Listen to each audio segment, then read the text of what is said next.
ತನಿಖೆ ಆಗಲಿ ಅಂತ ಒತ್ತಾಯ ಮಾಡ್ತೀವಿ. ಖಂಡಿತವಾಗೋ ನಾನು ಹೇಳ್ತೀನಿ ಈ ವಿಚಾರದಲ್ಲಿ. ನಾನು 5ನೇ ತಿಂಗಳಲ್ಲೇ ಪತ್ರ ಬರೆದಿರೋದು, ಡಿಸೆಂಬರ್ 5ನೇ ತಿಂಗಳು ಪತ್ರ ಬರೆದಿರೋದು. ಆ ಸಂದರ್ಭದಲ್ಲಿ ಪತ್ರ ಬರೆದ ನಂತರ 11ನೇ ತಿಂಗಳು ಒಂದು ಟೆಂಡರ್ ಆಗಿದೆ. 1 kg ಆಯಿಲ್ಗೆ, ಸ್ಯಾಂಡಲ್ ಆಯಿಲ್ಗೆ 93,000 ಟೆಂಡರ್ ಮಾಡಿದ್ರು. ಟೆಂಡರಲ್ಲಿ ಅವರು ಖರೀದಿ ಮಾಡಿದ್ದಾರೆ. Last year, before last year, ಅದರ ಲಾಸ್ಟ್ ಇಯರು ಅಂತಾರಾಷ್ಟ್ರೀಯ ಮಾರುಕಟ್ಟೆನಲ್ಲಿ ಹೈಯೆಸ್ಟ್ ಅಂತಂದರೆ ಅವರು ಕೇಳಿರೋಂಥ ಗ್ರೇಡೆಡ್ ಆಯಿಲ್ಗೆ ಹೈಯೆಸ್ಟ್ ಅಂತಂದರೆ 1,13,000 14,000 ಇದೆ. ಅವ್ರು ಏನು ಗ್ರೇಡೆಡ್ ಕೇಳಿದ್ರೆ ಅವ್ರ ಟೆಂಡರಲ್ಲಿ ಅದೇ ಆಯಿಲ್ಗೆ. ಆ ಸಂದರ್ಭದಲ್ಲಿ 2,43,000 37,000 43,000 ಅಂತ ಒಂದು kg ಪರ್ಚೇಸ್ ಮಾಡಿದ್ದಾರೆ. ಅದನ್ನು ನಾವು ಶಾಸಕ ಚರ್ಚೆ ಮಾಡಿದ್ದೀನಿ.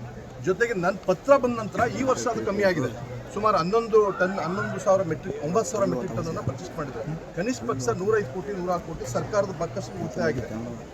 ಒಬ್ಬ ಶಾಸಕ ನನ್ನ ಜವಾಬ್ದಾರಿ ಇಲ್ವಾ? ಅದಕ್ಕೆ ಯಾರು ಕೇಳಂಗಿಲ್ವ? ಇವ್ರನ್ನ ಸರ್ವಾಧಿಕಾರಿ MB ಪಾಟೀಲು ಖಂಡಿತವಾಗೂ ಸದನದಲ್ಲಿ ನಾನು ಕಳಿಸಿದ ರೈಟಿಂಗಲ್ಲಿ ಕೇಳಿದಂಥ ಸಂದರ್ಭದಲ್ಲಿ ಒಂದು ಸರ್ಟನ್ ಪೀರಿಯಡಲ್ಲಿ 3 ಡಾಕ್ಯುಮೆಂಟ್ಸ್ ಕೇಳಿದ್ದೀವಿ.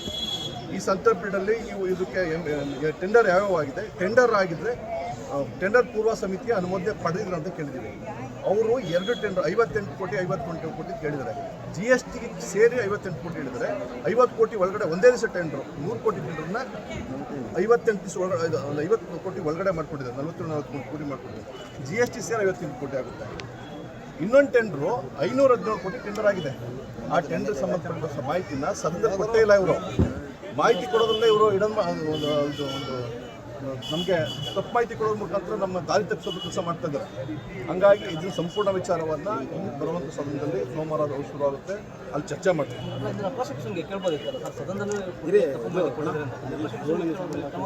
ಈಗ ಅದನ್ನ ನೆಕ್ಸ್ಟ್ ಅದನ್ನು ನಾನು ರೈಟಿಂಗಲ್ಲಿ ಇವ್ರ ಮೇಲೆ ಸಂಬಂಧಪಟ್ಟ ಸಚಿವರ ಮೇಲೆ ಸಂಬಂಧಪಟ್ಟ ಇಲಾಖೆ ಅಧಿಕಾರಿಗಳ ಸರ್ಕಾರದ ಮೇಲೆ ನಂಬಿಕೆ ಇಟ್ಟು ಒಬ್ಬ ಶಾಸಕನಾಗಿ ದೂರು ಸಮೇತ 37 ಪುಟಗಳ ದೂರು, ಅದಕ್ಕೆ ಸಪೋರ್ಟಿವ್ ಡಾಕ್ಯುಮೆಂಟ್ಸ್ ಆಗಿ 604 ಪೇಜ್ನ ಸಪೋರ್ಟಿವ್ ಡಾಕ್ಯುಮೆಂಟ್ ಮಾಡಿ ಇಷ್ಟು ಎಲ್ರಿಗೂ ಸಹ ಸಂಬಂಧಪಟ್ಟ ದೂರು ಕೊಟ್ಟಿದ್ದೀವಿ.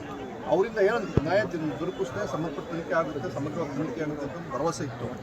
ಈಗ ಭರವಸೆ ಅವ್ರ ನಡವಳಿಕೆ ಅವ್ರ ಮಾತಿನ ಮೇಲೆ ಭರವಸೆ ಹೋಗಿದೆ. ಆಗ ಅನಿವಾರ್ಯವಾಗಿ ಅವರು ಸದನ ಚರ್ಚೆ ಮಾಡ್ತೀವಿ.